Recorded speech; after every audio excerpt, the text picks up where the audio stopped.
네, 코하 오늘도 코인 마켓워치를 찾아준 웰커미 여러분 환영합니다. 날씨는 쌀쌀해지고 있지만 온정으로 가득한 훈훈한 소식이 들려왔습니다. 70대 한 개인 투자자가 지난 8월 복지 재단들의 비트코인을 기부한 것에 이어 이번에는 대학병원에도 1비트코인을 기부했다는 소식인데요. 암호화폐 기부 문화의 확산이라는 의미도 있지만 금융으로서의 가상자산 가치가 확대되는 소식이 아닌가 싶습니다. 가상화폐 투자자들이 많이 벌고 많이 나눌 수 있으려면 시장을 좀 잘 파악하는 것이 중요한데요. 네, 두 기자와 함께 오늘의 시장도 자세히 좀 살펴보도록 하겠습니다. 블록체인 투데이 이은주 기자 그리고 뉴스웨이 한종욱 기자 나오셨습니다. 어서 오십시오. 안녕하세요. 안녕하세요. 안녕하세요. 안녕하십니까. 네, 그리고 계속해서 안내해드리는 이벤트 소식입니다. 업비트 회원이라면 누구나 참여할 수 있는 빅 이벤트 제1회 한국경제TV 디지털 자산 실전 투자 대회가 11월 17일부터 12월 28일까지 열립니다. 총 상금이 무려 1억 원이 걸린 빅 이벤트입니다. 아직 업비트 회원이 아니라면 12월 14일까지 가입한 신규 회원들에게 3만 원 상당의 비트코인까지 드리고 있으니까요. 비트코인도 받고 투자 대회도 참여해서 상금도 많이 받으시길 바랍니다. 자세한 내용은 영상 아래 더보기를 눌러 이벤트 링크를 통해 확인할 수 있고요. 그리고 꾸르비 PD님이 또 이렇게 링크까지 올려주셨으니까 이 링크를 통해서도 참여를 하실 수 있으니 많은 관심과 참여 부탁드립니다. 네, 그럼 오늘도 뉴스메타의 키보드 차트를 보면서 시장의 전반적인 상황을 살펴보겠습니다. 네, 먼저 키보 토탈 라인 차트입니다. 시장 전체의 흐름을 살펴볼 수 있는 차트인데요. 단기 추세선인 주황색 RSI 라인이 상승하다가 완전 지금 꺾인 모습 보여주고 있고요. 그리고 장기 추세선인 이 초록색 시그널 라인도 상승하다 같이 지금 단기 추세선과 함께 하락하는 모습 보여주고 있습니다. 장단기 모두 하락 추세가 하락 추세로 전환된 모습을 저희가 지금 포착할 수 있고요. 네, 다음은 비트코인의 시가총액 점유율을 뜻하는 비트코인 도미넌스 차트 확인해 보도록 하겠습니다. 현재 59.29%입니다. 어제 방송 시간보다는 아주 소폭 하락했지만 거의 비슷한데요. 아직은 비트코인의 비중이 좀 더 높은 모습 보여주고 있습니다. 이어서 USDT의 시가총액 점유율 을 보여주는 테더 도미넌스는 5.2%로 어제 방송 시간 5.12%와는 비슷한 수치입니다. 아직은 안전자산 쪽으로 자금이 향하는 모습. 이 테더 도미넌스가 조금 더 꺾여야 비트코인과 이 알트코인의 불장이 좀 올 텐데 계속해서 저희가 테더 도미넌스 차트 지켜봐야 되겠고요. 다음으로 중장기적 관점으로 암호화폐 시장의 점수를 매기는 키포인트 스코어 확인해 보도록 하겠습니다. 마이너스 5.1%로 어제 저녁 6시 기준 28.39%였는데 꽤 하락한 모습 보여주고 있습니다. 아직도 중장기적 관점으로는 비트코인 암호화폐 시장이 전반적으로 횡보세를 이어갈 것이다 이렇게 분석을 하고 있고요. 단기적 관점의 라이브 키포인트 스코어 같은 경우에는 1.47%입니다. 어제 저녁 마이너스 1.6%보다 상승했지만 그러나 여전히 단기적으로도 횡보세가 지속될 것으로 나타나고 있습니다. 네, 이렇게 해서 뉴스메타의 키보드 차트를 통해 암호화폐 시장의 전반적인 흐름을 훑어봤습니다. 전해드린 내용은요, 매매 시 참고용으로 활용해 주시고 투자는 신중하게 하시길 바랍니다. 네, 그럼 이제 주요 코인의 시황을 자세히 알아보도록 하겠습니다. 먼저 비트코인부터 알아보겠습니다. 간밤에 미 상원이 임시 예산안을 가결시켰죠. 셧다운 종료가 임박한 것으로 보입니다. 비트코인도 3거래 연속 상승하고 있는데요. 연말까지 이 상승 랠리 좀 기대해도 좋을까요? 네, 간밤에 좀 좋은 소식이 있어서 네. 사실 좀 11월 11일 맞아서 11만 1,100달러 빼빼로데이 때 이때 가주면 좋겠다 생각을 했었는데 아직까지 여기는 못 가는 것 같고요. 빼빼로데이인지 오늘 알았네요. 네, 현재로서는 이제 네. 그 정도의 화랑은 장이 이제 보여주지 못하고 있는데 네. 10만 달러 중반에서 지금 버텨주면서 나름대로 힘을 내고 있죠. 그쵸. 그럼에도 일단 계속해서 시장이 표면 장력으로 머물러 있는 이유는 네. 일단 뭐 셧다운이 끝난 건 아니니까요. 셧다운이 끝난 건 아니고 이제 저희 블랙핑크 분들이 이제 이미 뭐 셧다운을 했듯이 네. 뭐 블랙핑크 인더 에리아인데 셧다운 인더 에리아에 지금 비트코인이 갇혀 있는 것 같아요. 그렇죠. 네, 이제 이 셧다운을 조금 풀면은 네. 아무래도 이제 추가적인 흐름, 상승 흐름을 좀 기대할 수 있을 것 같고 네. 다만 이제 그 두 번째 이슈로는 좀 유동성 축소 파장이 있고 연준의 금리 인하 축소 기대감이 이제 여전하지만 네. 이제 이게 많이 좀 감소한 게 조금 큰 것 같아요. 네. 연준의 유동성 감소 문제가 좀 있다 이렇게 말씀해 주신 거죠? 네, 네. 네, 자세한 데이터를 다음 PPT를 보고 말씀을 드릴 건데요. 네. 지금 연준의 3대 축이라고 하는 그 유동성 3대 축이라고 하는 게 여기 보시면 오버나이트 역환매 조건 부채권, 그러니까 쉽게 말하면 역레포입니다. 역레포. 영래포 네. 역레포와 그 지급준비금이 있고요. 네. 미국 은행에. 그리고 이제 미 재무부 계좌, TGA 계좌가 있는데 네. 이 세 개가 사실 이 세 개를 어떻게 조절하느냐에 따라서 지금 미국 그 중앙은행이 그 돈의 유동성을 풀고 말고를 결정을 할 수 있는데 그렇죠. 현재 지금 이 3대 축이 모두 흔들리면서 지금 미국 유동성도 조금 위태롭다 이렇게 네. 보고 있고요. 여기 그래프를 보시면은 지금 2022년 7월에는 코로나 때 굉장히 지금 많이 올라왔잖아요. 네.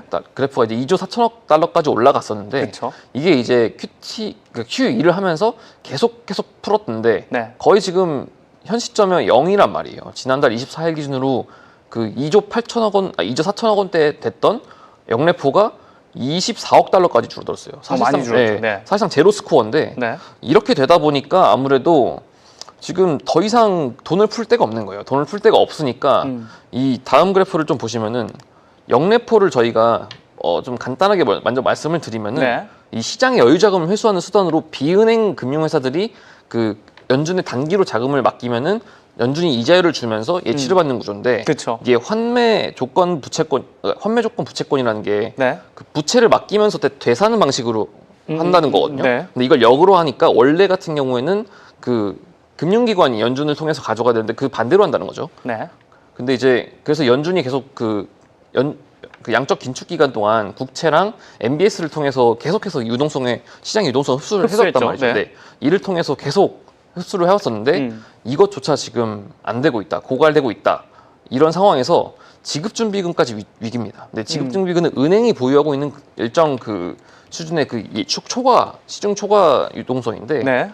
이제 금융기관이 더 이상 그 연준 역레포 창구에 돈을 넣지 않게 되면서 이제 역레포도 잔액을 감소했고 그러다 보니까 지금 지준금이 계속해서 쓸 수밖에 없는 거죠. 그러니까 또 다른 창구가 있는데 이 창구는 쓸 수가 없으니까 네. 또 다른 우물을 파가지고 이 우물에서 쓰는데 사실 이 우물 자체가 고갈되고 진짜 있다. 고갈되고 있다. 근데 이게 아. 은행의 우물이다. 이런 의미에서 조금 이제 지방은행이나 이런 쪽은 뭐 최근에 이제 뉴욕 지방은행의 네. 그런 건전성 리스크도 있었고 하다 보니까 이제 지준금이 마르게 되면 사실 이 은행들도 재정 건전성을 위험받을 수밖에 없고 네. 또 이제 가뜩이나 미국이 은행을 잘 믿지 못하는데 또 이렇게 계속해서 감소하게 되면은 아무래도 시장의 그 투자 심리가 위축될 수밖에 없다 이렇게 보고 있고요. 네. 또 다른 측면 중에 하나는 현재 TGA 그 국채가 그러니까 TGA가 이제 미국 재무부의 계좌인데 이 계좌도 오히려 너무 늘고 있습니다. 이 이유는 아까 말씀드렸듯이 네. 블랙핑크 인더 에리아, 셧다운 인더 에리아 지금 갇혀 있다 보니까 네. 이게 7월 달에 3천억 달러 수준이었던 이 TGA가 네. 국채 발행, 그러니까 트럼프 정부가 이제 국채 발행을 했고 또 법인세를 납부하면서 거의 2달 만에 1조 달러 가까이 늘었단 말이에요. 그렇죠. 근데 이렇게 늘었는데 지금 아까 말씀드렸다시피 역레포와 RB, 그러니까 지준금은 계속해서 감소를 하고 있고 그러면 이제 그 재무부의 TGA를 써서 시장의 유동성을 좀 풀어야 되는데 네. 이거 셧다운 때문에 지금 뭐 재무부가 다 지금 손을 놓고 그쵸. 집에서 있으니까 계속 늘어나는 돈을 어떻게 감당을 못하니까 이게 시중에서 조금 계속해서 그 유동성이 이제 불발이 되는 것 같아요. 딱 네. 적당한 타이밍에 물이 들어와서 농사를 지어야 되는데 그쵸. 어쨌든 물이 고여 있는 형태니까 이런 부분이 지금 3대 축으로 계속해서 흔들리고 있다는 게 가장 큰 리스크인 것 같습니다. 셧다운 때문에 풀어야 되는 돈을 못 풀어서 네, 좀 유동성 경색이 좀 있을 수 있다 이런 네, 약간 이야기시잖아요. 동맥경화 느낌인데 그래서 지금 연준이 한마디로 나 완전히 세됐다. 나 완전히 세됐어. 네, 이런 건데 그런 거군요. 네, 지금 어쨌든 그래도 다행인 거는 이제 임시 예산안 가결을 하면서 TGA가 이제 풀리게 되면은 조금 더 시장에 좀 유동성이 공급되지 않을까 지금 이렇게 보고 있고요. 네. 현재 이제 그 전문가들도 같이 TGA에 대해서 좀 기대를 많이 하는 것 같아요. 네. 이제 최근에 아서 헤이즈, 그러니까 비트맥스 창업자인 아서 헤이즈도 네. 7월 달에 이제 미국이 부채 한도를 상향한 이후에 TGA가 유동성을 흡수하면서 이제 비트코인과 시장 유동성이 하락했는데 이제 셧다운이 끝나게 되면은 이 TGA가 감소하면서 유동성이 다시 증가하고 비트코인이 다시 반등할 것이다 이렇게 말을 했고요. 네. 또 다른 전문가들은 이제 셧다운 해제가 대규모 유동성 스냅백, 그러니까 원상태로 빠르게 돌아가는 걸 스냅백이라고 하죠. 네. 이거를 촉발할 것이다. 그리고 이제 비트코인이 연말마다 보여준 계절적인 강세. 물론 업토버 때는 저희를 외면하면서 그쵸. 조금 아쉬운 모습을 보였지만 연말에 다시 강세를 보이면서 이 TGA가 조금 더 히든 카드가 될 것이다. 뭐 이렇게 지금 예측을 하고 있는 것 같습니다. 어쨌든 셧다운 때문에 여러 지금 계속 뭐 연준이든 정부 차원에서든 유동성 경색이 있었는데 다행히 좀 셧다운이 풀리면서 유동성이 좀 풀리고 그래서 12월에는 그래도 저희가 암호화폐 시장이 좀 더 활기를 다시 되찾을 수 있다 이렇게 말씀해 주셨는데 사실 12월에 그런 이슈도 있지만 연준의 그 FOMC도 중요하잖아요. 금리 인하 여부는 좀 어떻게 보십니까? 가장 크게 중요한 이슈 중에 하나가 12월 금리 인하 결정인데요. 그쵸. 지금으로서는 조금 안개 속입니다. 사실 안개 속이라고 하는 게 더 어둡게 다가오는 느낌인데요. 그 아까 말씀드렸듯이 QT를 저희 연준이 12월 2일부로 종료를 하는데 네. 이게 그러니까 QT를 종료하면 유동성을 풀어야 되잖아요. 그쵸. 근데 이 타이밍에 맞춰서 수로를 열어야 되는데 이 수로를 계속 열까 말까 이렇게 고민을 하고 있는 거예요. 네. 이게 바로 이 수로가 금리 인하인데 지금 금리 인하 가능성이 CME 패드워치 기준으로는 91.7%, 2주 전까지만 해도 그렇게 됐었는데 현재는 66.6%까지 급락했습니다. 네. 네. 많이 급락했네요. 일단은 가장 큰 문제는 이 연준 이사들이나 연은 총재들이 그 물가 압력에 대한 좀 압박을 많이 받고 있는 것 같아요. 그쵸. 연준의 이중 책무가 이제 물가 압력이랑 고용 안정인데 지금 물가가 관세로 인해서 계속해서 오르니까 매파로 분류되는 이들도 당연히 그렇고 네. 중립으로 그 분류되는 인사들도 그렇고 물가 압력이 세다. 그리고 셧다운 때문에 지금 지표 발표가 완벽하지 않은 상태에서 이 관세가 얼마나 영향을 끼칠지 모른다. 단기적이든 그쵸. 중장기적이든. 그렇기 때문에 현재 지금 금리 인하에 대해서 조금씩 시그널이 나오지 않고 있는 게 이번 급락의 가장 큰 요인이라고 저는 분석을 했고요. 네. 현재 이제 리사쿡 연준 이사도 물가는 높은 수준이다. 그리고 상승 압력도 증가하고 있다. 관세는 지금도 물가를 계속 끌어올리고 있다. 트럼프를 번갈아, 그러니까 이제 약간 계속해서 공격하고 있죠. 네. 이제 오스틴 굴스비 시카고 연은 총재도 물가 데이터가 우려스럽고 고용보다 물가가 더 걱정된다. 특히 서비스 부분이 문제다. 뭐 이러고 있는데 그 와중에 또 우리 미란 이사 50베이스 포인트 인하된다. 아 몰라.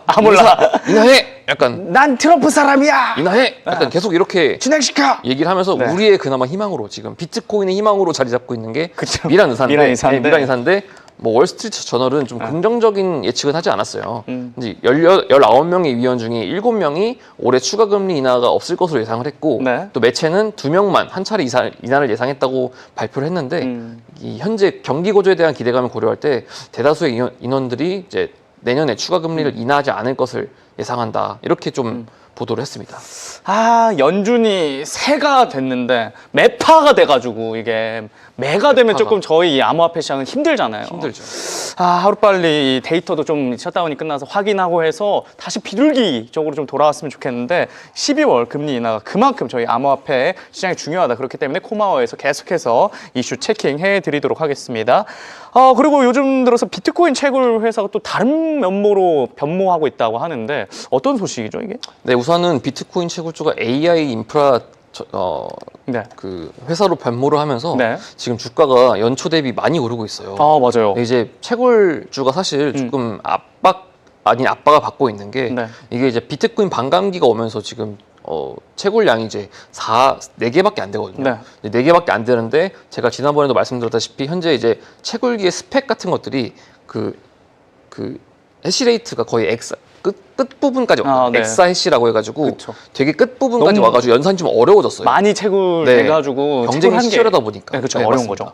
그러다 보니까 지금 전기는 전기대로 나가고 또 비트코인 개수는 많이 못 얻으니까 이제 대형 업체들을 제외하고서는 조금 생존의 가능성이 조금 어려웠었는데 이제 이런 것들을 AI로 전환을 하면서 현재 지금 아이렌, 사이퍼마이닝, 비트팜스가 거의 뭐 589%, 390% 이거는 뭐 너무 지금 엄청 다른 올랐죠. 모습이죠. 예. 네. 이제 다양한 섹터주는 좀 긍정적이에요. 어쨌든 비트코인이 떨어지면은 또 네. 다른 어쨌든 우리 투자자들로서는 뭐 비트마인을 가든 그렇게 해야 되는데 그렇죠. 대개 비트코인이나 이더리움이 떨어지면은 그런 DAT 기업들도 떨어지니까 네. 조금 고민이 됐었는데 이게 중견 채굴 업체들이 약간 AI 전환을 하면서 훨씬 더 이제 투자의 폭을 늘렸다. 이런 거는 좀 긍정적이지만 네. 이제 어쨌든 채굴 업체가 그만큼 좀 수익성 한계에 봉착했다는 봉착한 게 아니냐는 좀 지적이 공조를 하고 있습니다. 네.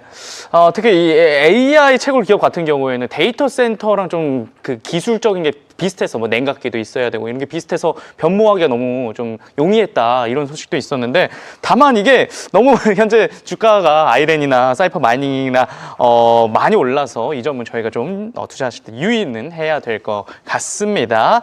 자, 이렇게 해서 저희가 비트코인 현황에 대해서 좀 살펴봤고요. 쭈 기자. 비트코인 뉴스 메타의 메타 차트와 알파 차트는 아직까지도 바이 시그널 유지하고 있나요? 네, 마지막으로 떠준 시그널이 네. 바이긴 합니다만 네. 좀 여러 가지 지표들이 엇갈리고는 있어서 하나하나 좀 살펴볼 필요가 있을 것 같습니다.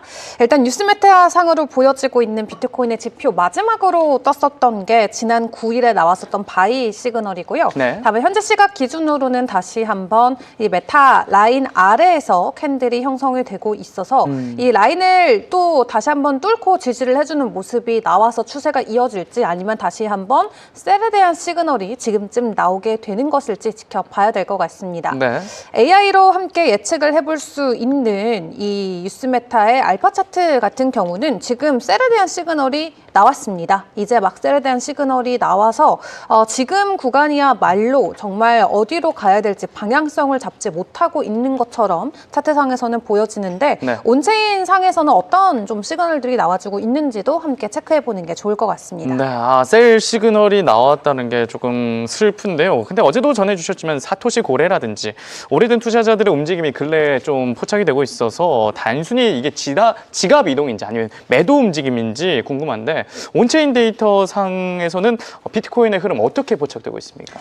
네, 좀 반등을 해주지 않을까 하는 기대감도 있지만 사실 그래요? 온체인 상에서는 아직까지는 좀 약세에 대한 흐름들도 많이 보여지고 있기는 합니다. 네. 그래도 좀 긍정적인 데이터부터 좀 설명을 드려야 될 것 같은데 시장 안에서 유동성은 일단 증가하고 있는 것 같습니다. 스테이블 코인과 비트코인의 비율을 함께 체크해보는 차트가 있는데 네. 여기에서 우리가 해당 지점, 일부 지점이 딱 도달했을 때 보통 이 유동성 구조 복귀 좀 사인으로 풀이가 되면서 늘 네. 상승을 했었던 적이 있었거든요. 이 시그널 같은 경우는 2020년 이후로 딱 5번밖에 포착이 된 적이 없는데 지금이 바로 딱 그 시점입니다. 오, 네. 그래서 보고 계시는 비율은 SSR 지표라고 해서 비트코인의 전체 시가총액에서 스테이블 코인의 시총을 나눈 값이고요. 스테이블 코인 서플라이 레이시오라고 하는데 지금 이게 포인트로는 13점 구간을 지나가고 있어요. 네. 과거 해당 구간을 지나갈 때마다 비트코인의 가격이 크게 올랐었던 것을 생각을 해봤을 때 네.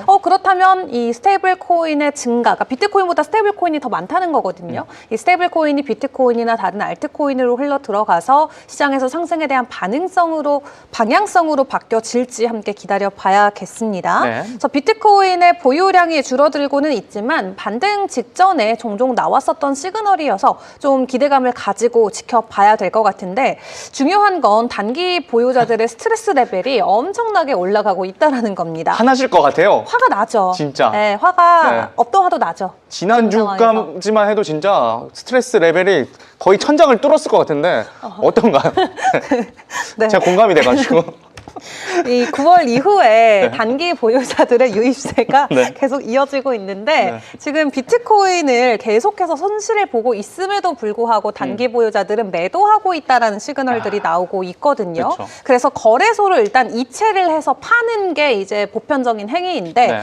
지금 9월 이후로 평균적으로 한 달에 5천 개 정도가 이체가 됐던 게 8,700개, 퍼센티지로 대략 40%가 증가한 수치로 확인이 되고 있습니다. 그러니까 얼마나 스트레스 스트레스를 받으면 내가 손실 보더라도 팔겠다 이거거든요. 그쵸. 그래서 지금 그들의 사실 평균 단가 같은 경우는 11만 2천 달러 정도 수준인데 지금 10만 달러 초반인데도 매도하고 있다라는 네. 건 내가 더 힘들어지기 전에 그냥 손 털겠다라는 의미로 풀이를 해볼 수가 있을 것 같고 네. 그리고 하이퍼리퀴드에서 굉장히 유명한 고래 중 한 분이죠. 제임스 윈이라는 이름으로 활동을 하고 있는 이 대형 고래가 전 재산을 내가 숏에 걸겠다라고 배팅 왜 이런 선언을 거죠? 아주 크게 거셨습니다. 네. 가능한 최대한 모든 포지션에 지금 숏에 올인을 했다라고 이야기하면서 뭐 네. 비트코인뿐만 아니라 이더리움 등등등 다른 코인들까지 전량 매도를 하겠다라고 했습니다. 그래서 지금 본인이 생각하는 목표가가 비트코인 6만 7천에서 9만 2천까지 하락한다라는 거고요. 네. 지금 비트코인의 이 숏 포지션을 대규모로도 다시 한번 열어내면서 시장 안에서는 이제 재반꿀, 제임스 윈 반대꿀, 재반꿀. 재방꿀이 좀 나와줬으면 재반꿀이길 좋겠다. 바라길 차라리 차라리. 반대 꿀이었으면 좋겠다. 여태 실적은 어땠나요? 재방꿀. 지금 그 초반에는 되게 나름 어. 되게 아, 선망받고 그래요? 예, 되게 인정받았다가 최근에 조금 방향성을 잘 못 잡고 계신 분이긴 하거든요. 근데 이분이 전 재산을 건다고 하니까 이제 사람들이 술렁이는 거죠. 전 재산을 걸 정도면 이게 얼마나 큰 확신입니까? 근데 너무 여태까지 실적이 안 좋다 보니까 최근 들어서는 조금 네. 안 맞았었어요. 그쵸. 하이퍼리퀴드 안에서도. 근데 전 재산을 숏에 베팅하겠다라고 선언을 해서 일단 굉장히 많은 분들께서 집중해서 일단은 보고 있는 네. 상황입니다. 그래서 전 재산을 걸 정도로 일단 추가 하락에 대한 가능성을 크게 지금 점치고 있는 상황인데 진짜 시장이 어떻게 흘러갈지 봐야 될 것 같고 네. 이 제임스 윗의 전 재산 숏 베팅 선언과 관련해서 전문가들은 어떤 이야기를 하고 있냐. 윌리오라는 전문가 같은 경우는 실제로 베어마켓일 가능성이 있다라고 이야기하면서 네. 제임스 윈이 예측하는 대로 비트코인 9만 2천 달러까지 조정 가능성이 나올 수 있다라고 좀 편을 들어주기도 했고요. 같이 쇼쳤네요. 그럴 가능성 있지 않을까? 윌반꿀. 윌반꿀? 여기는 윌반꿀. 재방꿀. 재방꿀. 네. 그래서 지금 다시 한 번 더 10만 달러 아래까지 가격 회귀에 대한 가능성을 업계 전문가들이, 한마디로 업계 큰 손들이 계속해서 좀 강조를 하고 있습니다. 네. 다만 대다수의 분들께서는 진짜 과도한 베팅이다, 시기상조다라는 이야기를 하고 있고 지금 뭐 12월 연준의 기준금리 인하에 대한 가능성이 다시 또 스멀스멀 올라오고 있는 가운데 네. 이제 정부 셧다운 끝나면 이제 지표 우리 볼 거잖아요. 지난주에 워낙 레이오프가 고용 쪽의 데이터가 컸기 그쵸. 때문에 여기서 인플레만 안 오르면은 그냥 무조건 기준금리 인하할 수 있는 조금 자신감이 시장에서는 있어서 네. 일단은 이러한 움직임들이 상당히 좀 무모해 보일 수도 있다라는 입장도 있어서 여러분들 참고만 해보시면 될 것 같습니다. 네. 그리고 템루트 주소가 최근에 감소하고 있습니다. 템루트의 주소가 감소하고 있다라는 측면은 온체인 데이터 상에서 고래들의 활동이 좀 줄어들고 있다라고 생각을 해보셔도 될 것 같고요. 이 양자 공격에 조금 취약한 구조이기 때문에 고래들 입장에서는 조금 더 안정적인 지갑으로 이체하는 걸 수도 있다. 포트폴리오의 재조정이다라고 이야기하는 쪽도 있고 네. 맥스카이저 같은 경우도 이거는 뭐 템루트 기반의 주소 수가 감소했다고 고래들이 매도했다는 시그널보다도 그 사람들이 좀 보안을 강화하기 위해서 단순히 이체한 것이다라는 의견도 있고요. 네. 다만 반대쪽에서는 실제로 이 템루트에서 나온 물량들이 거래소로 들어가고도 있기 때문에 매도 물량과도 연결 지을 수도 있다라는 분석도 있습니다. 그 가운데 지금 상황에서의 비트코인의 모습을 조금 우리가 면밀하게 확인을 해봐야 되는데 네. 사실상 CME 선물 미결제 약정 규모가 확실히 과거보다는 많이 커지긴 했습니다. 지난 2021년에는 한 50억 달러 정도의 규모였다면 지금은 200억 달러까지 올라와 있는 상황이고요. 이렇게 급증할 수 있었던 건 당연히 기관들의 자금 유입이 굉장히 큰 몫을 해줬습니다.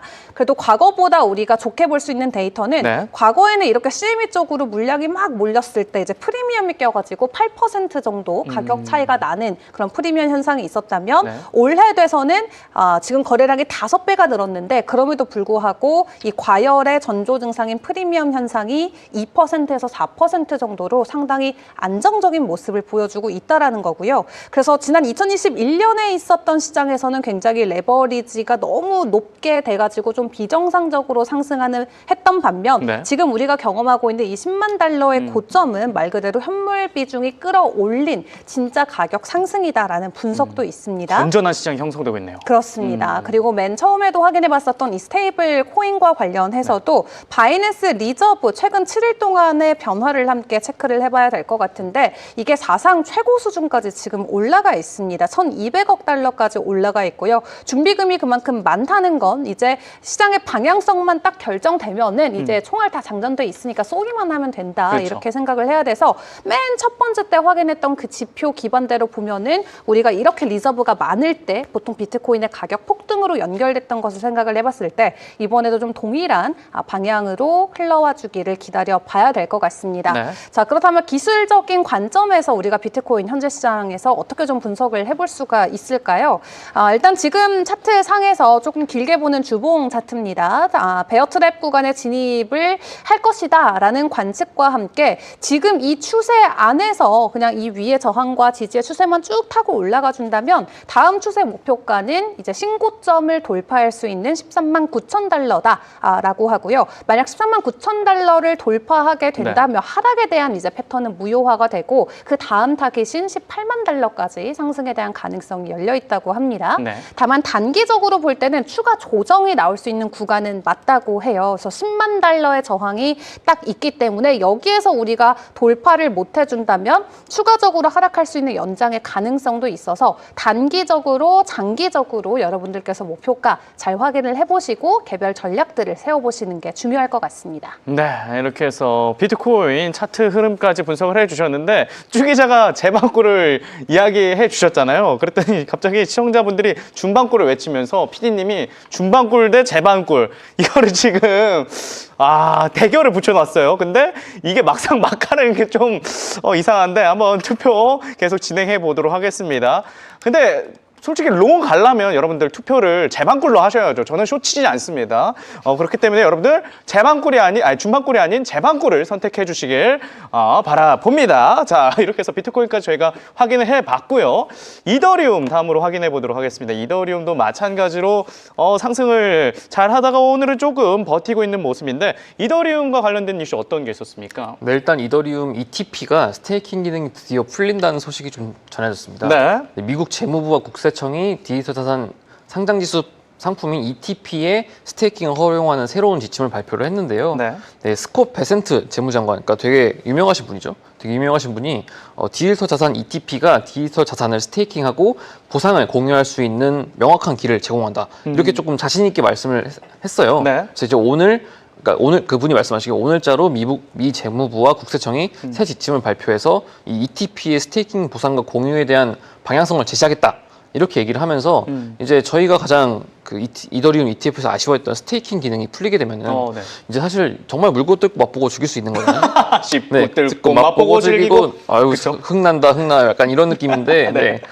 사실 굉장히 지금 중요한 시그널이고 네. 재무장관이 언급했다는 것 자체가 지금 이더리움 자체가 굉장히 기관들의 사랑을 받고 있다는 걸로 좀 증명될 것 같습니다. 네, 일단 이더리움 스테이킹이 드디어 풀린다는 진짜 긍정적인 이야기인데 그런데 이더리움 레버리지 현물 거래도 뭐 승인이 계획이 돼 있다 이런 소식도 있다는데 좀 전해주시죠. 네, 그렇습니다. 캐롤라인 팜 현재 상품 거래, 그러니까 CFTC 위원장 대행이 이 DCM이라고 규제 승인 거래소에서 비트코인이나 이더리움 등 레버리지 ETF, 그러니까 레버리지 상품을 현물 거래를 도입하겠다는 계획을 밝혔는데 네. 이게 지금 굉장히 획기적인 시도입니다. CFTC가 기존에 이제 권한들을 활용해서 그 상품거래법 CAE 내 조항으로 현물 시장 감독권을 확장하려는 첫 시도로 평가를 받고 있는데요. CME, 코베, 코인베이스 데리베티브 이런 쪽과 협의하고 있고 출시 시점은 아마 뭐 다음 달 정도로 예상하니까 이제 뭐 CFTC도 허용했고 재무부나 국세청도 이더리움 오케이 이렇게 했으니까 확실히 지금 양 날개를 얻어가는 것 같습니다. 네, 규제 승인이 예측이 되면서 조금 더 유동성이 더 풍부해질 수 있는 이더리움인데 또 업데이트 관련된 소식도 이제 조만간 있지 않습니까? 네, 업데이트가 또 QT 종료 예정일 네. 다음 날인 이제 3일에 푸사카 업그레이드가 있습니다. 그렇죠. 이게 푸사카 업그레이드가 있는데 네. 이게 이제 또 업그레이드가 진행이 되면은 레이어 2의 수수료가 절감될 거라고 하는 분석이 굉장히 많아요. 이번에 핵심 업데이트 중에 하나는 피어다스라는 업데이트인데 이 블롭이라고 해서 미처리 데이터의 처리량을 크게 늘려가지고 레이어 2의 수수료를 절감하게 해준다는 겁니다. 그래서 이 피어다스가 어쨌든 노드가 모든 블록 데이터를 다운로드하지 않아도 이제 일부 샘플링만으로도 데이터 가용성을 검증하는 방식이라고 하는데 네. 뭐 이를 통해서 이제 개별 노드의 대역폭을 부담을 늘리지 않으면서 또 블록 처리량을 확장할 수 있습니다. 또 이제 덴쿤 이후에 레이어 2 네트워크의 사용량이 급증했는데 네. 블록당 9개로 이제 블록이 제한됐지만 피어다스는 요 한 개까지 풀면서 일단은 이더리움 자체가 뭐 최근에 비탈릭 부테린이 뭐 독재자다 이런 얘기도 있었지만 네. 어쨌거나 그 단단한 개발 커뮤니티를 기반으로 계속해서 이제 덴쿤에 이어서 푸사카까지 이어지고 또 시점도 괜찮아요. 사실 이제 QT 종료하면서 금리 인하를 할지 안 할지 모르겠지만 어쨌든 뭐 CME 상에서는 조금 더 우세긴 하잖아요. 네. 떨어졌지만 그렇기 때문에 이제 푸사카 업그레이드하고 QT 종료하고 이제 또 다음 달부터 또 이제 현물 레버리지 상품들 거래하게 네. 되고 이렇게 좀 4박자, 3박자가 맞춰주면은 좀 흥이 나지 않을까. 뭐 개인적으로 좀 그렇게 생각하고 있습니다. 네, 이더리움 지금 현재 호재성 이슈들이 기다리고 있기 때문에 저희가 계속해서 이 지점 체킹을 해야 될 것 같고요.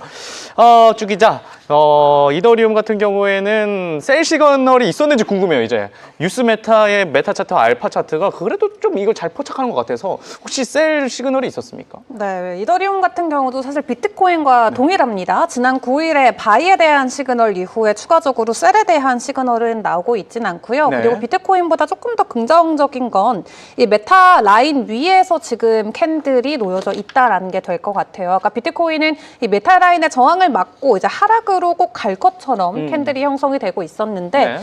지금 보시는 것처럼 메타 라인 위에 이더리움은 위치를 해 있는 상황이고 AI로 함께 체크를 해볼 수 있는 이 알파 차트 같은 경우도 비트코인은 최근 시그널이 셀이었는데 이더리움은 지금 바이로 떠 있습니다. 네. 그래서 비트코인보다는 확실히 조금 더 명확하게 상승에 대한 시그널을 뉴스메타 차트를 통해서 체크를 해볼 수가 있겠습니다. 네, 뉴스메타의 메타 차트와 알파 차트에서 이더리움을 매수해야 된다. 매수리움 시그널이 나와서 좀 긍정적이다 이렇게 말씀을 드릴 수 있겠는데 이더리움 관련된 혹시 온체인 데이터 현황 어떻습니까? 네, 일단 이더리움 같은 경우는 여전히 DAT, 이 이더리움을 네. 조금 전략적으로 모아가주는 기업들이 여전히 확장을 해주고 있는 게 포착이 되면서 시장에서의 자신감도 계속해서 커지고 있는 것 같습니다. 비트마인 또 샀나요? 비트마인 또 샀습니다. 어느덧 전 세계 공급량의 거의 3% 가까이 이더리움 전체 시총의 3% 가까이 매수에 성공을 해준 모습이고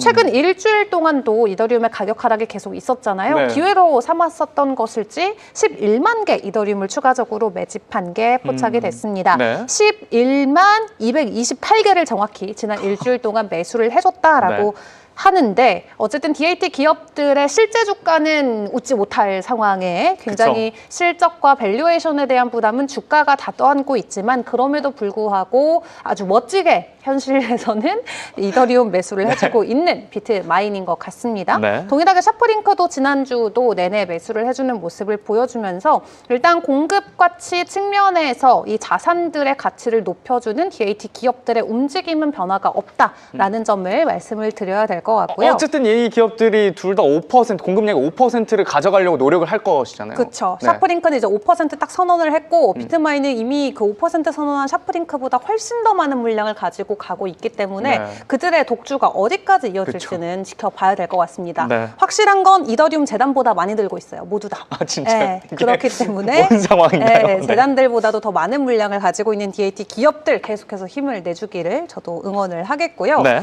이 가격적인 관점에서 좀 큰 틀에서의 전략이 나와서 여러분과 함께 공유를 해보려고 합니다.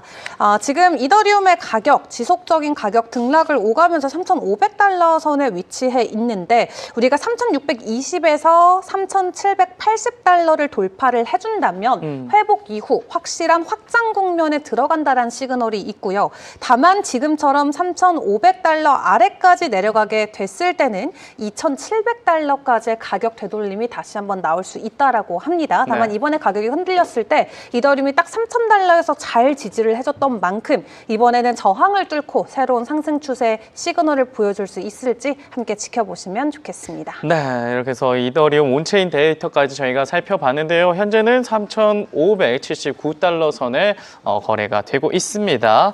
자, 이더리움 살펴봤는데 이제 셧다운 종료 소식 종료 임박 소식에 가장 환호했던 리플 소식 저희가 안 다뤄볼 수가 없죠. 리플 관련해서 XRP 관련해서 어떤 이슈가 있었나요? 네, 일단 리플 자체가 현재 기업이지 않습니까? 그 코인도 리플이지만 기업 이름도 리플인데 이 기업의 그 가치가 굉장히 올라갔다는 소식입니다. 네. 최근에 400억 달러 가까이 이제 기업 가치를 인정을 받았는데요. 네. 이제 투자 라운드를 통해서 5억 달러를 추가로 조달을 하면서 이제 전체 라운드를 통해서 기업 가치를 이렇게까지 끌어올린 거죠. 시가총액으로 따지면은 거의 58조 원 가까이 되는데 사실 이 정도만 해도 굉장히 지금 그 코인 가격은 관계없이 본인들 되게 신날 것 같아요. 그렇죠. 네. 계속 가격 끌어올려 이러니까 네, 그래서 기분이 이제 얼마나 좋겠어요. 그 공동 창업자인 이제 크리스 라슨도 이제 블룸버그 통계 따르면은 200위권 부호 안에 들었다고 하는데 얼마나 좋겠어요. 사실. 그렇죠. 이제 근데 왜 리플을 들고 있는 저는 기분이 안 좋을까요? 어쨌든. 네, 어쨌든 그런데 네. 이제 주요 투자자도 몇 면이 괜찮습니다. 이번에 이제 포트리스 인베스트먼트 그룹이나 시타델 시큐리티 그리고 이제 판테라 캐피털, 갤럭시 디지털이 같이 투자를 했는데 네. 저번 KBW 때 이제 그 제가 갔던 프라이빗 파티 중에서 네. 그 갤럭시 디지털이 주체로 한 게 있어요. 갤럭시 디지털은 미국에서 은행입니다. 은행. 그러니까 좀 커스터디를 베이스로 그 가상자산 커스터디 베이스로 좀 이제 담보대출이나 이런 그 자산을 맡기는 네. 형태의 은행 같은 곳인데 이곳이 이제 프라이빗하게 열었는데 그때 좀 리플 관계자들도 많이 왔거든요. 헤드 오브 아시아들이나. 네. 그때 좀 얘기를 해서 제가 좀 되게 뭐지 했었는데 네. 이렇게 나오고 보니까 그때쯤 약간 그 투자 논의가 긍정적으로 이미 이루어진 게 아닐까 또 개인적으로 이렇게 생각하고 굉장히 부러운 것 같아요. 이렇게 기업들이 사실 갤럭시 디지털도 그렇고 리플도 그렇고 어떻게 보면은 단순히 상장 기업이 아니고 비상장인데도 계속해서 그 미국 시장에서 좀 중요한 플레이어로 자리 잡고 있잖아요. 네. 국내에도 조금 이런 환경들이 자리 잡았으면 좋겠다고 싶고요. 이제 그 리플의 호재는 추가적으로 말씀을 드리면은 현재 네. 그 리플이 또 어쨌든 뭐 기관 베이스로 다 영업을 하고 있고 기업도 쇼핑을 하고 있는데 또 요새 가장 핫한 스테이블 코인 이쪽으로도 계속 진출하고 있지 않습니까? 그렇죠. 이 이제 RLUSD라고 리플이 발행한 스테이블 코인이 처음으로 그 공급량이 10억 달러를 돌파를 했습니다. 이제 여기 코인게코 데이터를 보시면은 여기 가장 하단에 있긴 한데 네. 어쨌든 딱 10억 달러를 넘어섰어요. 근데 10억 달러를 딱 살짝 넘기면서 여기 하단에 있는 퍼스트 디지털 USD가 바이낸스 거래소에서 쓰는 보통 스테이블 코인이거든요. 네. 요거를 살짝 넘어서면서 어쨌든 10손가락 안에 들 수 있는 스테이블 코인으로 왔다. 다만 근데 이제 1등이나 2등은 이제 당연히 테더나 서클이고 네. 이제 그 하단에 있던 페이팔 이게 3등인데 페이팔과 또 USD1 트럼프 가문이고 또 계속해서 그 메이커 다오가 만든 뭐 USDS 네. 뭐 이런 코인들이 굉장히 많기 때문에 아직은 조금 더 허들이 많지만 그치만, 이 스테이블 코인 시장도 네. 계속해서 공략하고 있고 또 병행해서 리플의 그 기관용 결제를 비롯해서 그 스위프트망을 대체하는 움직임도 이어지고 있기 때문에 네. 사실 리플이 계속해서 좀 긍정적으로 보이면서 400억 달러 가치를 인정받은 게 아닐까 싶습니다. 그렇습니다. 9월부터 11월까지 리플의 기술적이나 뭐 제도적인 악재는 뭐 셧다운 장기화밖에 없었는데 계속해서 기술적인 면에서도 또 계속해서 리플이 발전하고 있다 이런 얘기를 해주셨고요. 주 기자, 이 XRP 관련해서 유스메타의 알파 차트, 메타 차트 어떤 시그널을 보여주고 있나요? 네, 지금 메타 차트에서는 사실 이더리움과 비트코인과 함께 여전히 바이에 대한 시그널이 지난 9일 저녁 밝혀진 이후로 아직까지는 셀에 대한 시그널이 있진 않습니다. 다행이네요. 네, 다만 비트코인과 마찬가지로 현재 캔들은 이 메타라인 아래에서 형성이 되고 있어서 저항을 네. 잘 돌파해주는 게 중요할 것 같고요. AI로 확인해보는 이 유스메타의 알파 차트 같은 경우도 지금 보시면 비트코인과 동일하게 이제 막 셀에 대한 시그널이 뜬 것으로 보여지고 있거든요. 네. 다만 실제 현물 가격을 놓고 봤을 때는 지난 일주일 동안 약 8에서 9% 정도 비트코인과 이더리움보다는 훨씬 더 큰 폭의 상승을 보여주고 있기 때문에 지금의 상승 추세가 이어져 줄 수 있을지 계속해서 모멘텀 체크를 해보시는 게 좋겠습니다. 네, 이렇게 해서 메타 차트와 알파 차트 확인해봤는데 시청자분께서 우리 쭈 기자님 오늘 청순 컨셉이시라고 말씀을 죄송해요. 죄송해요. 너무 네. 훅 들어갔죠. 네. 오늘 감사합니다. 아름다우시다고 지금 감사합니다. 댓글들이 많은데 네. 리플 온체인 데이터상에서 어떤 흐름 보여주고 있습니까? 네, 리플 같은 경우는 지금 네. 차트적인 좀 관점에서 분석을 2개 정도 보여드리려고 하는데요. 일단 최근에 좀 급등하는 모습이 홀로 포착이 되고 있습니다. 앞에 상 기자님께서 짚어주신 대로 네. 셧다운에 대한 이제 위기감이 없어지면서 SEC가 열리를 함과 함께 다음 주 정말 늦어도 다다음 주까지는 현물 ETF에 대한 승인 소식이 나오지 않을까 하는 기대감이 최근에 리플 가격을 계속해서 끌어올리고 있는 것 같습니다. 네. 그래서 2.5달러를 지금 돌파한 채 계속해서 가격 상승에 대한 기대감을 키워주고 있는데 비트코인과 이더리움과 비교해봤을 때도 일간 상승폭으로는 확실히 더 큰 상승의 폭을 보여주고 있는 상황이고 네. 말씀드렸던 것처럼 ETF의 상장 기대감도 있지만 구조적인 랠리의 측면에서도 기대감을 가지고 가고 있고 앞에서도 이야기 나눴었던 트럼프 대통령의 이 배당안 소식 또한 이 추가적인 유동성에는 충분히 도움이 돼줄 것으로 보여지면서 상승에 대한 기대감은 계속해서 커지고 있습니다. 네. 그래서 단기적으로 2.7달러까지 가줄 수 있을지를 체크를 해봐야 될 것 같은데 지금 해당 차트에서는 이 XRP의 중기 목표가를 6달러로 현재 잡아놓고 있거든요. 그래서 이 3달러를 다시 한번 돌파를 해주고 최고 목표치인 6달러까지 과연 현물 ETF 소식이 끌어올려줄 수 있을지 지켜보시는 게 중요할 것 같습니다. 6달러요? 이야, 6달러까지 올라가면 연말 진짜 행복하게 보낼 수 있을 것 같은데 일단 6달러 한번 기대를 해보겠고요. 그 전에 투표 좀 닫아보도록 하겠습니다. 제반골과 중반골 제가 이겼습니다. 제반골이 55%로 제임슨이요? 그분이 반골이다. 네, 맞죠? 제임스. 네, 제임스. 제임스님이 반골이다. 그만큼 우리 이 코마와 웰카민 분들께서는 롱 포지션을 선호한다. 이렇게 좀 볼 수 있겠습니다. 연말까지 저희가 진짜 롱 해가지고 비트코인 그리고 뿐만 아니라 알트코인도 잘 갈 수 있는지 한번 잘 확인해 봤으면 좋겠습니다. 이렇게 해서 주요 코인의 이슈와 차트 상황, 거래 흐름까지 살펴봤고요. 차트 분석과 전문가 의견은 참고로 봐주시고 투자는 침착하고 신중하게 결정하시길 바랍니다. 네, 이어서 시청자 문의 코인과 특이점이 온 코인을 소개하는 코너죠. 코인 레이더 바로 시작합니다.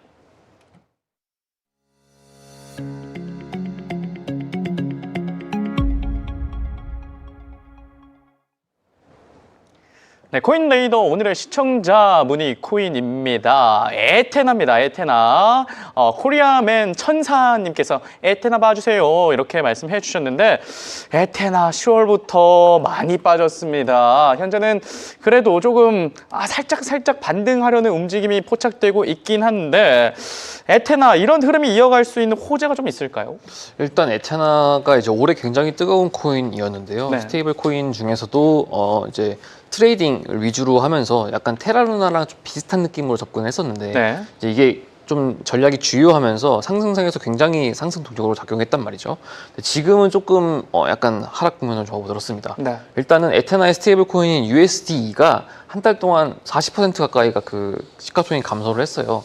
유통량도 이제 10월 달에 같이 감소를 했는데 이게 지금 조금 악재인 거죠, 사실. 어쨌든 잘 나가다가 잠깐 브레이크가 걸리는 모양인데 네. 이제 또 콜린 버틀러 그 메가매트릭스 글로벌 파이낸싱 책임자가 말하기를 시장 불안정성이 USD2의 사용자 및 수익 모델 모두에 부정적인 영향을 미치고 있다 이렇게 네. 분석을 했습니다. 근데 이제 이거는 그 USD2의 작동 구조를 조금 알아야 돼요. 네. 에테나가 원래 네이티브 토큰이 있고 이걸 통해서 이제 그 트레이딩을 하면서 스테이블 코인 그 패깅을 유지를 하는 거예요. 네네. 이게 이제 델타 중립 전략이라고 이제 현물과 선물의 그 포지션을 반대로 하면서 계속 차익을 보는 거예요. 그러니까 최대 0으로 맞추게끔 수익을. 그러면서 이제 상승장에서는 좀 동력이 되는데 이게 하락장에서는 에테나가 담보 베이스로 하다 보니까 그 가치가 하락할 경우에는 연쇄적으로 조금 청산될 가능성도 있고 네. 조금 그 담보의 가치가 하락할 가능성이 있기 때문에 이런 구조가 있었는데 어쨌든 이 무기한 선물 펀딩을 통해서 계속해서 수익을 원래 창출을 했단 말이죠. 네. 이 수익으로 이제 예치자들에게 이자를 계속 지급을 했었는데 일들을 주다 보니까 아무래도 좀 그만큼 벌어야 되는 거잖아요. 근데 이제 펀비가 낮아지거나 계속 이 음수로 전환되게 되면은 프로토콜 전체의 수익과 그 스테이킹된 USD 이게 이제 그 스테이블 코인을 받으려면 에테나를 예치를 해야 되거든요. 스테이킹을. 네. 스테이킹을 해야 되는데 이제 매력이 좀 떨어지는 거죠. 가치가 그 원래 담보의 가치가 떨어지게 되면은 매력이 떨어지니까 네. 조금 하락장에서는 이런 대처가 아무래도 좀 안 되면서 네. 약간 지금 주춤하고 있는 게 아닐까 이런 생각이 들어요. 하락해 버리면 연쇄적으로 그 주르륵 무너지는 거예요. 그 정도까지는 아니지만, 아닌데, 어쨌든 약간의 그 브레이크는 있을 수 있다. 회복되기 전까지는 이제 그 하락장이 네. 왔던 게 테라고 그런데 이제 그 정도는 아니라는 네, 네. 거죠. 네. 그래서 에테나 관련된 소식 계속해서 이야기 나누고 있는데요. 또 준비금 증명을 도입한다는 소식이 있다면서요? 네, 이거는 좀 네. 긍정적인 이슈입니다. 네. 어쨌든 에테나가 아까 말씀드렸다시피 에테나를 맡기고 코인을 새로 발행해서 이걸로 또 대출을 받고 또 출자를 하는 이런 프로토콜인데 여기에 이제 가장 핵심적인 게 사실 테라 루나도 좀 준비금 이런 부분들이 좀 그쵸. 지적을 받았잖아요. 미흡해가지고. 과거에. 네. 이제 새로 이제 제3자식을 도입해가지고 주간 준비금 증명이라는 시스템을 도입을 한 건데 이제 이 증명인의 체인링크라고 이제 오라클 매트릭스에서 오라클 2편에 나오는 오라클 아줌마 모든 걸 보고 있는 아줌마 그걸 따서 본든 체인링크. 프로젝트인 체인링크가 있고 또 회계법인인 해리스 앤 트로터 이런 것들을 계속 집어넣으면서 이제 감사를 우리가 3자를 통해서 받겠다. 그러니까 우리 이게 리스크가 없다. 담보에 리스크가 없다. 네. 그러니까 이제 좀 투명하게 하니까 뭐 조금 더 우리 프로토콜 이용할 때 뭐 부담스럽지 않게 해라. 이렇게 조금 얘기를 하는 것 같아요. 그래서 이제 가장 중요한 사실은 어쨌든 USD2의 그 담보 자산이 거래소에 보관되지 않는다라고 선언을 하면서 이제 확실히 그런 거래소가 이제 막히게 되면은 그 자산이 확 뭐 가산 인출을 못 하거나 네. 그렇게 뭐 파산이 나면은 그걸 받을 수가 없는데 그렇죠. 네, 이제 거래소에 없다 이렇게 선언을 해버리니 조금 더 그런 신뢰도가 올라가지 않는가 싶습니다. 제3 증명인을 도입해서 에테나 이 자체 좀 신뢰도를 높이는 소식은 에테나에 긍정적으로 작용되고 있는데 주 기자, 이 에테나 차트 상황 메타 차트와 알파 차트에서는 어떻게 나타나고 있습니까? 네, 사실 오늘도 좀 5% 정도의 급락이 나오고 있는 상황이어서 네. 뉴스메타 차트 상에서도 현재는 셀에 대한 시그널이 확실히 포착이 되고 있습니다. 가격 또한 이 메타 라인 아래에서 캔들이 형성이 되면서 지금 이 추세를 확실히 전환시켜주지 못하는 모습을 보여주고 있고요. 예측 차트인 알파 차트를 통해서 놓고 보더라도 동일하게 셀에 대한 시그널이 나와서 추가 하락에 대한 가능성이 더욱더 커 보입니다. 네, 이렇게 해서 추가 하락 시그널이 포착된 에테나라고 할 수 있겠는데 에테나 현재 온체인 데이터 상에서는 어떻게 지금 포착되고 있습니까? 네, 에테나 같은 경우는 사실 앞에 상 기자님 말씀 주신 대로 올해 들어서 굉장히 핫한 프로젝트 중에 하나였고 굉장히 주인공 같은 그런 모습도 있었는데 오늘 하루만 5% 그리고 이게 7월 정도에 상장이 됐으니까 뭐 지금 상장된 한 4개월 정도밖에 안 됐는데요. 고점 대비해서는 지금 한 47% 정도 가격 하락이 나오고 있는 상황입니다. 그래서 지금 구간에서 추가 상승이 가능할지 조금 더 구체적인 목표가 설명을 드려야 될 것 같은데 지금 가격이 현재 0.33달러거든요. 근데 매수가 유효한 구간이 바로 지금 딱 현재 이 순간입니다. 오늘 5% 정도 추가 하락을 해줘서 0.33달러인데 이게 트레이딩 관점에서 오늘이 해당 구간에 들어온다라고 생각하시면 될 것 같고 목표가는 0.38달러 선까지 현재 열려 있지만 만약 가격이 0.32달러까지 내려가게 된다면 손절 라인을 잘 체크하시면서 전략을 세워보시는 게 중요할 것 같습니다. 네, 이렇게 해서 목표가, 손절가까지 에테나 저희가 살펴드렸습니다. 다음 저희가 살펴볼 코인은요, 지켓입니다. 지켓이 저번에도 저희가 방송에서 소개해드렸을 때만 해도 이거 상승세 좋으니까 한번 올라타고 조금 차익 실현 해볼까 했는데 안 올라타길 잘했네요. 지금 그때 최고가 이후로 꽤 많은 낙폭을 보여주고 있습니다. 지켓이 어떤 이슈가 있었나요? 일단 뭐 사실 큰 이슈는 없죠. 그러니까 원래도 DKC가 그 7월까지 좀 잠잠하다가 8월 들어 급등을 한 게 비트코인이 기존 자산을 대체하면은 지켓이는 비트코인을 대체할 수 있다. 이렇게 조금 오른 내러티브잖아요. 근데 이제 이 내러티브가 약간은 그 셧다운을 거치면서 조금 줄어든 걸로 보이고 어쨌든 그 당시 가격 대비 지금 480달러 가까이 거래되고 있다 보니까 사실 굉장히 뭐 아직도 조금 더 갈 가능성도 있다고 봐요. 온체인 데이터는 보지 않았지만 이제 어쨌든 아섬 헤이즈 비트맥스 설립자도 미국 정부가 이렇게 말했어요. 미국 정부가 본업인 화폐를 찍어내고 선물을 막 뿌려댄다. 그러면은 비트코인과 비트코인을 대체할 지켓이가 당연히 가치가 올라갈 것이다. 가치? 네, 이렇게 말을 했거든요. 이 말은 즉슨 이 GCash가 이제 프라이빗 코인이지 않습니까? 네. 성수신인을 볼 수 없는 프라이빗 코인인데 어쨌든 비트코인도 점점 이제 제도화가 되면서 누가 샀는지 누가 팔았는지 이렇게 다 찍히게 되잖아요. 라벨링이 되니까 네. 이제 이것까지도 싫다. 아, 난 싫어. 난 내 정보가 공개되지 않았으면 좋겠어. 프라이빗을 원해. 그렇죠. 돈 많은데 아무도 안 알려줬으면 좋겠어. 네. 그 짤 있잖아요. 네. 그렇게 그쵸. 그 짤처럼 네. GCash에 또 들어간 사람이 많은 거예요. 아, 여기 뭐 또 네. GCash 보면은 이 티커 자체가 약간 비트코인이랑 비슷해요. 그러니까 B가 Z로 바뀐 거고, 아, 그렇네요. 좀 노란색인 거고.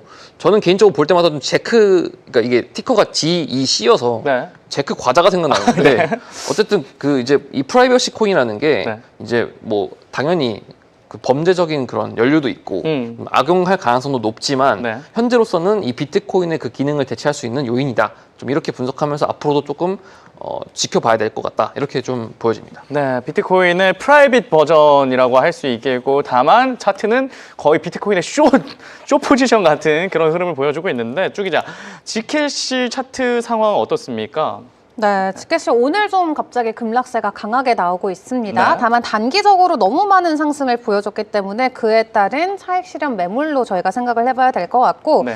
세르대안 시그널이 어제 저녁에 뜨고 나서 그 뒤로 정말로 크게 좀 하락을 하고 있는 모습이 메타 차트에서 보여지고 있고요. 네. 알파 차트를 통해서 보더라도 최근에 떴었던 세레 시그널 이후에 추가적인 하락이 계속해서 나오고 있는 상황입니다. 네, 이렇게 해서 알파 차트와 메타 차트는 좀 하락할 거를 예측을 했다. 저희가 이렇게 뉴스메타를 통해서 확인을 할 수 있었고요.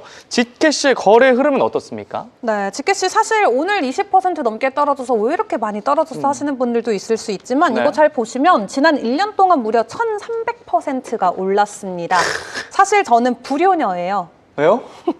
저희가 이거 GCash가 하셨어요? 네. 네. 그 바이낸스에 제가 GCash를 가지고 있었거든요. 네. 원화마켓에는 GCash가 다 상폐가 됐어요. 근데 이제 저희 어머니께서 바이낸스를 못 쓰시니까 네. 제가 대신 관리를 해주시는데 어머니가 한 5년 전에 사놓았던 이 GCash가 계속 50달러 있는데 어느 날 보니까 190달러가 돼 있길래 네. 고점이다 하고 팔았더니 얘가 600달러까지 가는 거예요.